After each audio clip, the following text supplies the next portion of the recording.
All right, we're going to go ahead and start. The reason I wanted to have this class is more of a basic training and an introduction to the AED and some of the basic life-saving procedures. A lot of people seem to be intimidated by this machine. They see it hanging on the wall and they freak out and think it's going to be really hard. What if I do this? What if I do that? If you ever have to use this, the same as with CPR, you're not going to hurt anybody. They're already dead.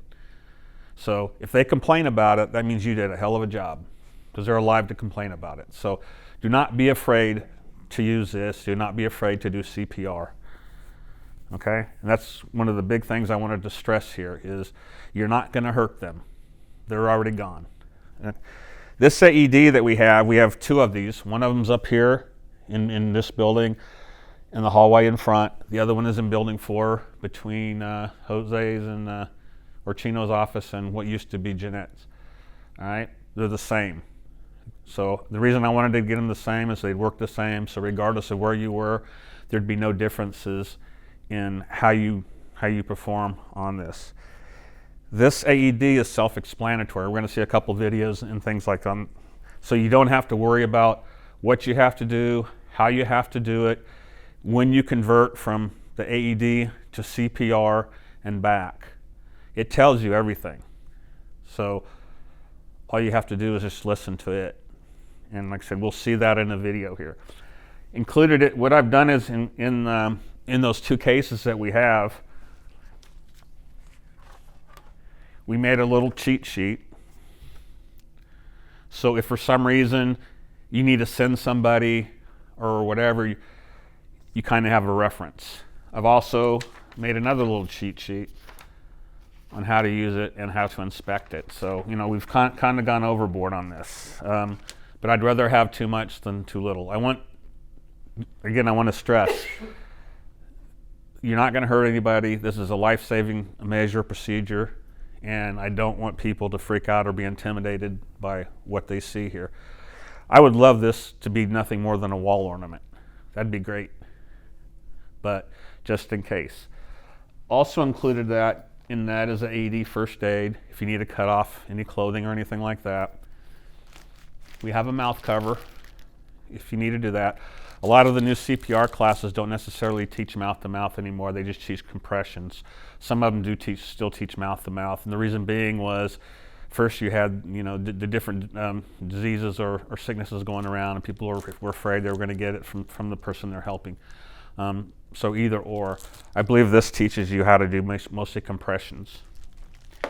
I've even put one of these in there. This is called a little beat, and this gives you a rhythm. You just follow the rhythm on this too, along with this. So like I said, there's plenty of things in here to help you. The AED itself, once you start chest compressions, will tell you, pressing too hard, good, good, good, not pressing hard enough. So again, it tells you everything you need to know. That means I talk too long.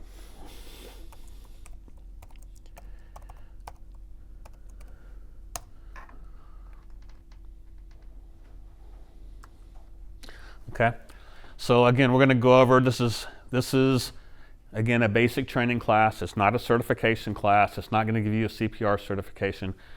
It's nothing more than a basic training class on the AED, and we're going to go over some CPR also because that is included in this. Okay, I want you to understand what the functions and features are.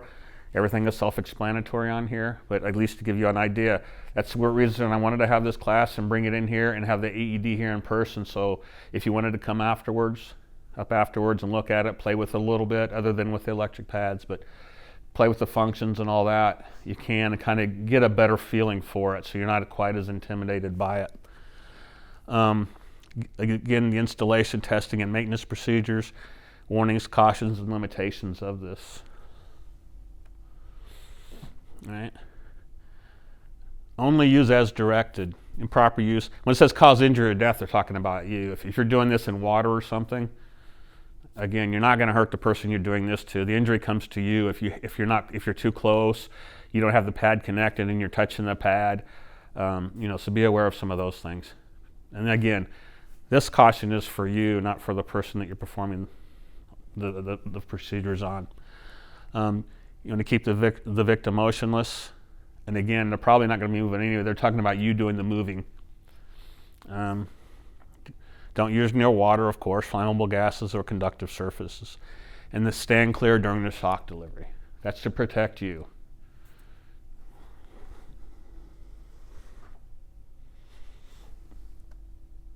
Okay. This is pretty much the same as when you're going to perform CPR. You're never going to do AED, or you're not going to perform CPR unless, one, the person is unconscious, there's no breathing. Because what you're going to do, we're going to go over to the CPR. You know, one of the things you do is you look for breath, look and listen for breath. So they're not breathing and there's no pulse or circulation. All right. And again, once you hook this up, it's going to tell you whether there's a heartbeat or not. You're going to put the pads on. It's going to start monitoring. So again, just another measure to not be intimidated by this and not be intimidated to do something. All right. And of course, you don't want to use it if the victim is conscious, breathing normally, or has a pulse. And that goes with the same with CPR. All right. Okay, it has voice and visual prompts. Again, you can come up and look at it later. Yeah. So it's step-by-step method here. It has real CPR help, which means it's going to tell you if the person is breathing. Once you start performing, the rate and depth of your compressions. Good, good, not deep enough, good, good. Okay. I doubt it's going to tell you too hard. You're not really going to go too hard. We'll get into some of the CPR measures a little bit later, but see, it's going to tell you all this stuff. So again, don't be intimidated. We're going to go over the adult, not necessarily the pediatric. We don't have the pads for the pediatric because this is the workplace. And I kind of wanted to get an idea for some of the safety committee. It's powered by 10 lithium batteries. So we'll go over a little bit of the maintenance procedures later, but not as much.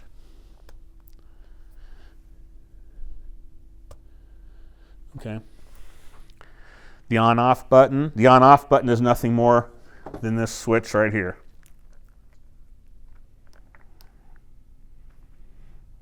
Okay. It's going to go through its procedures. Unit, okay. Adult pads. Okay. It's the same. Calm. And it's the same thing. Check responsiveness. Call for help. Okay. Very easy. Attach defib pads to patient. So it kind of walks you through from the very beginning. The status indicator over here in the bottom, which would be my right, your left. It's going to have a green check mark here. That means everything's okay. If it turns red, then that means something's wrong. Probably the batteries. I think the batteries need to be replaced like every 5 years, and the pads need to be replaced on a regular basis unless they're used.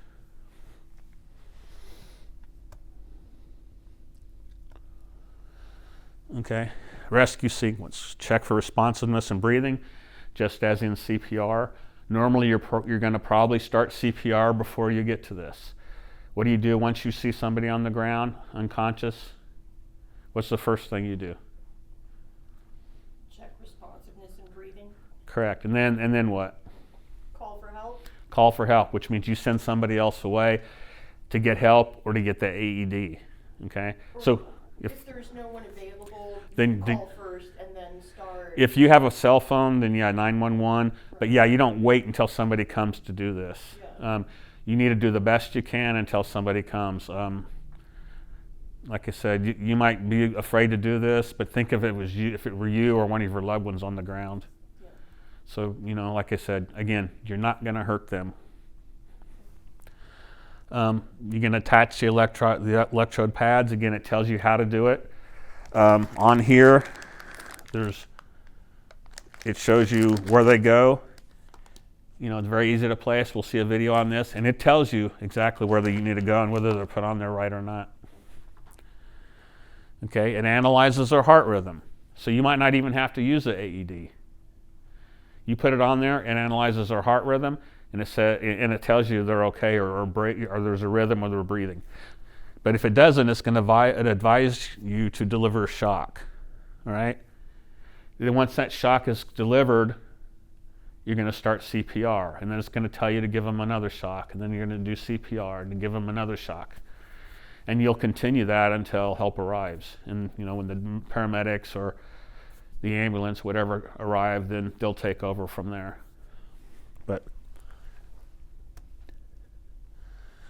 okay, the application, they're censored on one on the sternum. It's usually like one here and one here. But again, there's a diagram here, and it'll tell you where it is, and we'll see a video on that too. Okay, the CPR help, it detects the depth and rate. It encourages you, it tells you, hey, you're going too fast, too slow. You're trying to keep up 100 compressions per minute. Tells you to push harder, good compressions, and it helps ensure there's a 2-inch depth in adults. And you might think it's hard right now, but you're going to be amped up when you're doing this, especially when you start. So you're going to have all that adrenaline flowing, and it's not going to seem so bad until maybe the second, third, or fourth round.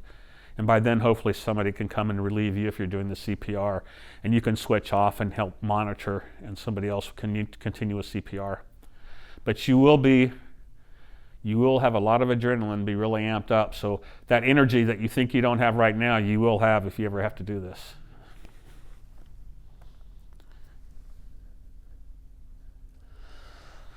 Okay, the installations, we automatic self-test weekly, monthly extended test, kind of, again, there's a thing in here, a sheet in here, the electrodes, the batteries, the circuitry, and the status indicator, the little red, green check mark down there, all right?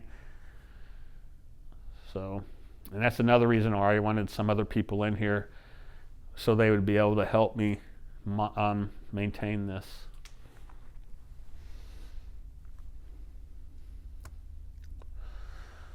Okay. Again, along with your regular inspections, you want to make sure that the electrodes aren't expired, and again, it should have an expiration date on there.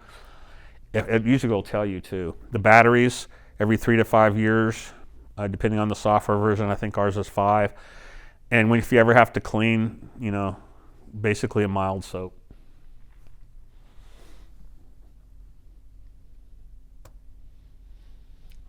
Okay, if there's a red X, it means there's a test failure. Most probably it's the batteries or the electrodes. The beep is start beeping if it's a low battery. I haven't had to listen to it yet, but like I said. And then it's going to give you a check pads prompt for either faulty contact or faulty electrodes.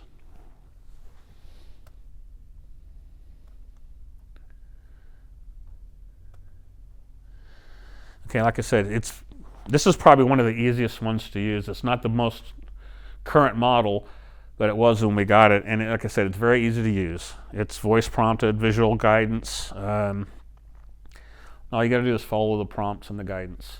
You don't really have to know what you're doing, because it'll tell you step by step what you need to do. Okay, we need to make sure that we keep it maintained and ready to go. Like I said, the units are in a case. So they are guarded, they're kept away from the elements. But so if we have to inspect them, you just pull it out, you kind of visually inspect it, make sure the test goes okay. There's a green check mark, and that the packaging on the pads isn't torn. Okay.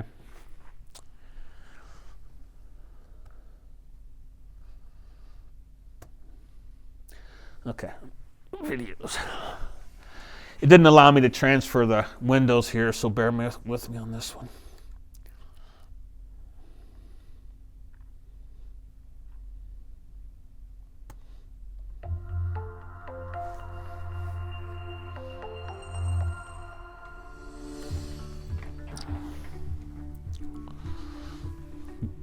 Is it too bright, or do you want the light off?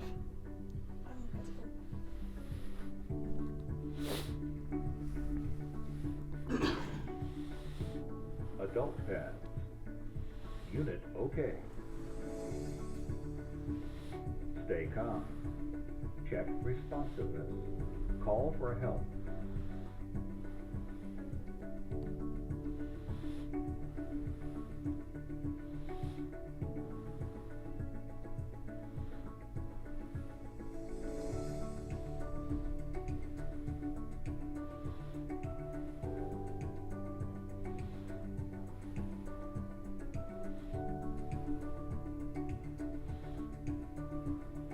Attach defib pads to patient's bare chest.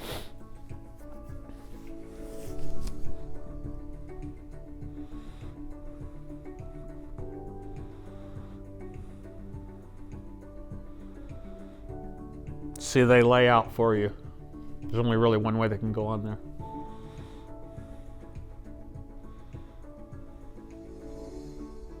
Don't touch patient. Analyze it. Don't touch patient. Analyze it. The reason for that is so they don't get you mixed up with the person they're monitoring. Push harder. Push harder. Good compression.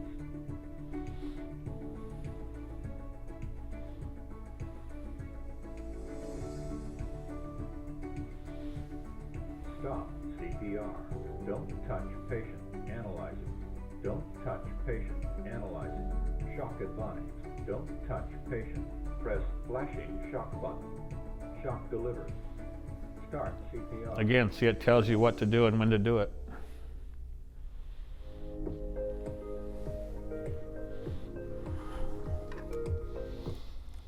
One of the things I wanted to stress also is there were some people that requested, because they thought people were going to be shy, these blankets and stuff. I only put it in there to help people out. You're not going to use this blanket while you're doing this. You saw them cutting away the shirt. Again, the person is not going to be alive, and if they do complain about it later, you did a great job. So exposing somebody, that's just part of it. Now, once things get settled down, of course, you can put a blanket on them to cover them up. But don't worry about anything like that, exposing the chest area, especially for the women.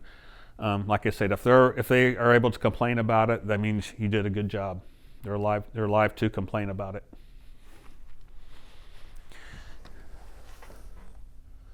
And I wanted to go over a little bit about the CPR. This is just the basic. Our heart is an amazing organ.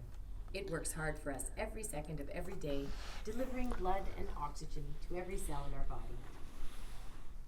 But when sudden cardiac arrest strikes, our heart suddenly and unexpectedly stops beating effectively and blood flow stops. Without any intervention, the brain, vital organs, and our heart will begin to die. Beginning CPR is the person's only chance of survival. Brain damage will start to set in within 4 minutes, and after 10 minutes, brain damage becomes irreversible. The power to save a life is truly in your hands. Performing CPR accomplishes 2 critical things. 1, compressions move oxygenated blood to the brain to keep the brain alive. And 2, compressions keep blood and oxygen moving to the heart muscle itself, so that it has the best chance of resuming a normal electrical rhythm after a shock is delivered. As you begin compressions, you are creating an artificial pump and doing the work of the heart manually. With each good, effective compression, you are building up pressure in the system, which will move blood around the heart and up to the brain. It does take time to get the blood moving with CPR, so it is very important to push hard and push fast to build the pressure up, which keeps blood going to the brain. Pushing down at least 2 inches allows for the heart to be squeezed and blood to move out. Pushing at a rate of 100 to 120 compressions per minute is necessary to keep blood pumping. Let's see what happens when we take our hands off the chest. Blood stops moving to the brain. That seems very fast, but again, you're going to be amped up, so it won't seem as fast if you have to do it. To minimize time off the chest. Watch what happens when we don't push deep enough. Blood does not reach the brain. The same is true if we do not push fast enough. Watch what happens when we push too fast. The heart does not have time to refill with blood. Therefore, not enough blood gets pumped out. Watch what happens when we don't allow the body to decompress and allow the chest to fully recoil. The heart does not have a chance to refill with blood. Therefore, no blood gets pumped out. So remember, the key purpose of delivering compressions is to keep oxygenated blood moving within the heart and up to the brain to keep the brain alive. We need to push hard and push fast in the center of the chest. If ribs break, that's okay. What's not okay is allowing the brain to die from a lack of oxygen. So remember, you are their only hope. Do the best you can, and don't give up until medical help arrives or an AED is present. You can do it.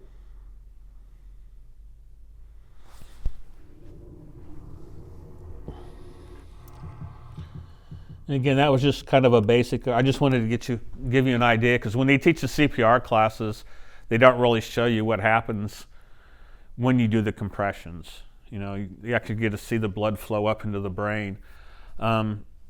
Most probably, if you have to do it, you're going to break ribs.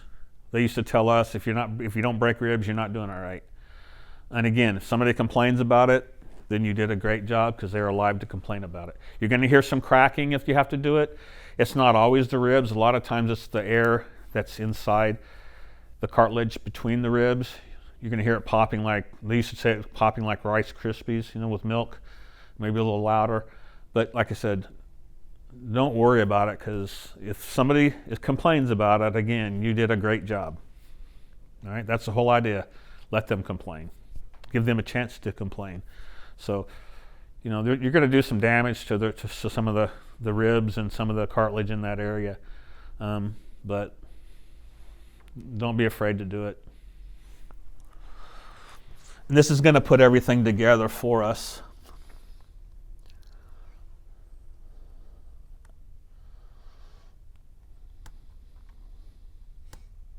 Maybe.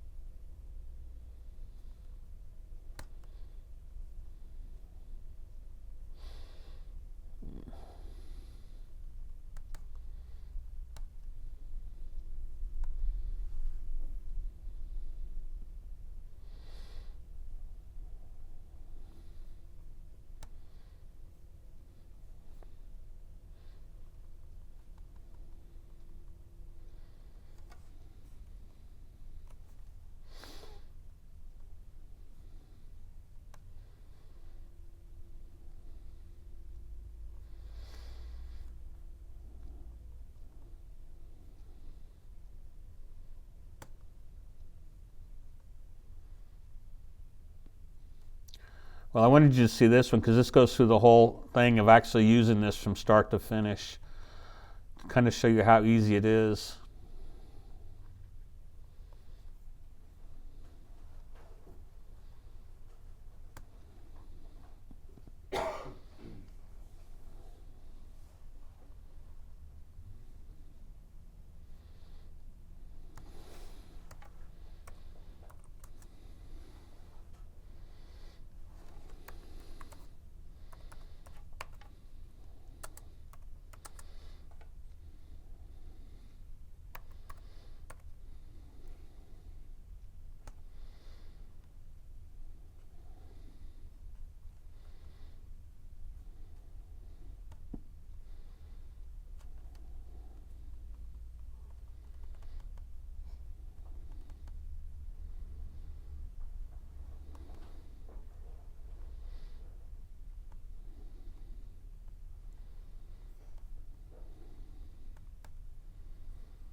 Introducing FanDuel Picks, the easiest way to get in on the action. Pick your favorite players and predict more or less for a chance to win up to one.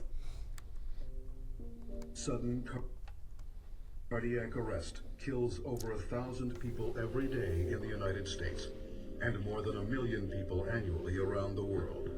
And it's preventable.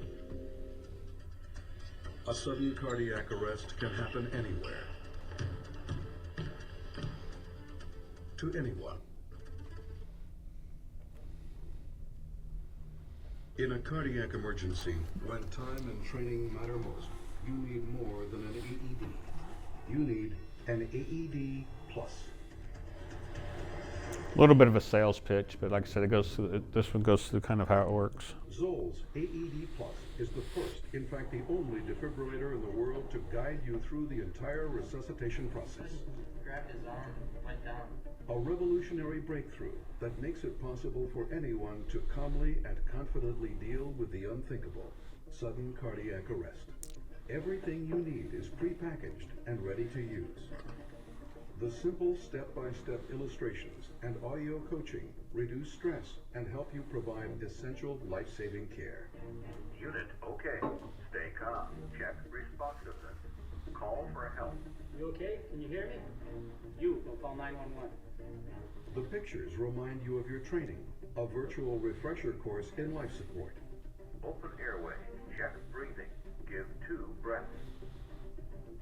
With Zoll's AED Plus, even first-time users will have the confidence and ability to deliver the right treatment at the right time. And the top to this can actually be put behind the neck to help elevate the neck and open the airway a little bit.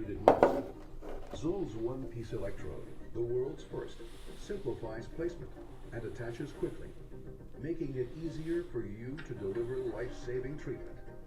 Pre-connected, they're ready to use. Analysis begins as soon as the electrode is in place, Don't touch patient. Analyze. accurately analyzing the patient's condition and advising you when to administer treatment. Don't touch patient. Press treatment button. Everybody clear. Treatment delivered. Of course, defibrillation is really just part of the total rescue. In most cases, the best chance of survival results from a combination of rapid defibrillation and effective CPR. The AED Plus is the only defibrillator in the world that helps you by providing CPR feedback. An AED Plus CPR is an important plus. Studies show that as many as 4 out of 10 victims require CPR only without defibrillation. The CPR landmark shows you the correct spot for chest compressions, and a sensor tracks compression rate and depth, subtly coaching you when you need it. Push harder. The unique adaptive metronome helps, almost without you knowing it, while the voice prompts and visuals Good compression. provide reassuring feedback. And Zoll's unique AED has a lot of other pluses too, like the longest shelf life of any electrode in the world, up to 4 years, which drastically cuts replacement cost and maintenance. It's the first AED to run on inexpensive consumer batteries you can buy almost anywhere, like the batteries for your camera. The unique lid can even be used to support the patient's airway. Zoll's AED Plus automatically records relevant data for medical review and analysis and transmits it to computers or pocket PCs, all wirelessly. And it's incredibly durable too.